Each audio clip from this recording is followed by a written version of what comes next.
Okay, students, today let me teach you about lowest sum rule. What do we mean by lowest sum rule in the nomenclature of hydrocarbons or you can say organic compounds? ठीक है, lowest sum rule ये होता है कि मान लीजिए आपके पास ये गिवन स्ट्रक्चर है CH3 CH double bond CH single bond CH below CH3 then single bond CH2 and finally CH3.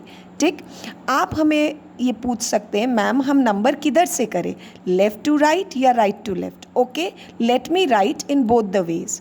If I write from left to right 1 2 3 4 5 6 और अगर हम राइट टू लेफ़्ट लिखते हैं 1 2 3 4 5 6. Now which one is correct, उसके लिए हमें ये है lowest sum rule.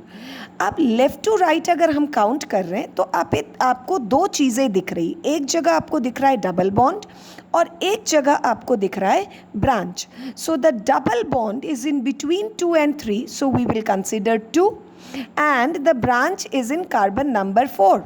Okay, so 4 plus 2 it comes out to be 6. But if we number it from left to left, then the branch comes under carbon number 3 and the bond exists between 4 and 5, so we have to take 4. तो हमारा branch का number 3 bond का number 4 add करेंगे तो 7. तो हम लोगों को उधर से नंबरिंग करना है जिधर से सम रूल, जो आपका सम आए, टोटल जो आए वो लो हो.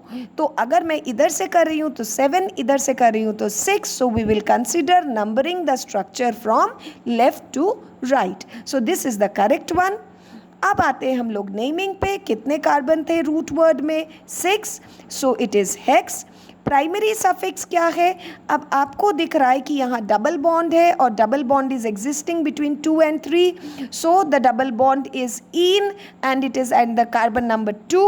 And prefix again the branch कौन सा है? Methyl and it is in the 4th carbon. आप ऊपर की नंबरिंग देखिए, ये 4th कार्बन पे है, तो फिर नेम क्या हो जाएगा? 4 मिथाइल हेक्स 2 इन.